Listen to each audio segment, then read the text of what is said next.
চাঁপাইনবাবগঞ্জে ভারতীয় আগ্রাসন প্রতিরোধে লং মার্চ ও জিয়াফত। আব্দুল আউয়াল, শিবগঞ্জ। ফারাক্কার ন্যায্য পানির হিস্যার দাবি ও ভারতীয় আগ্রাসন প্রতিরোধ।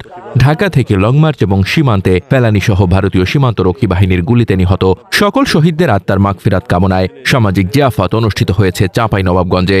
৯ ফেব্রুয়ারি রবিবার সকাল থেকে চাঁপাইনবাবগঞ্জের শিবগঞ্জ সরকারি মডেল হাই স্কুল মাঠে জিয়াফত উপলক্ষে গরু জবাই করে ভোজের আয়োজন করা হয়। দিনব্যাপী সেখানে নানা আয়োজন করা হয়েছে। এদিকে ৮ ফেব্রুয়ারি শনিবার দিবাগত মধ্যরাতে ঢাকার কেন্দ্রীয় শহীদ মিনার থেকে লং মার্চ বের হয় বাংলাদেশের জনগণ নামের একটি সংগঠন। এই লং মার্চ ও সামাজিক জিয়াফতের আয়োজন করে বাংলাদেশের জনগণ সংগঠনের প্রতিনিধি ওয়ারেসুল ইসলাম নাসির বলেন, ফারাক্কার ন্যায্য পানির হিস্যা এবং ভারতীয় আগ্রাসন প্রতিরোধে সীমান্তের নাগরিকদের সচেতন, সজাগ ও উদ্বুদ্ধ করতেই এই লং মার্চের আয়োজন করা হয়েছে। সীমান্তের সকল নাগরিকদের সচেতন করা হচ্ছে। আমরা পুরো দেশের নাগরিকরা সীমান্তবাসীর সাথে রয়েছি। পাশাপাশি সীমান্তে সকল ধরনের আগ্রাসন ও হত্যা বন্ধের হুঁশিয়ারি দেন তারা। আম জনতা পার্টির সদস্য সচিব তারেক রহমান বলেন, বগুড়াতে হিন্দু রাজার নিপীড়নের বিরুদ্ধে গরু জবাই করেছিল, আর এই জিয়াফতটা অনেক আগে থেকে প্রচলিত ছিল। ভারত তার গরু রাজনীতির মধ্য দিয়ে বাংলাদেশ ও মুসলমানকে নিপীড়ন করে।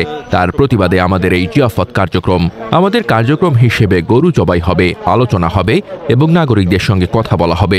এছাড়া সীমান্তে যারা নিহত হয়েছিল তাদের নামে আজকে সন্ধ্যার দিকে ফানুস উড়াবো। শহীদদের সম্মানে তার নাম লেখা ফানুস আকাশে উড়িয়ে দেব মানুষদের সাথে। এবং আজকে আবার সন্ধ্যার দিকে যারা যারা সীমান্তে নিহত হয়েছিল তাদের নামে আমরা ফানুস উড়াবো আকাশে সন্ধ্যায়। হ্যাঁ, সকল শহীদের নাম লেখা ফানুস আছে, এটা আকাশে উড়াইয়ে দেব আমাদের শহীদদের সম্মানে।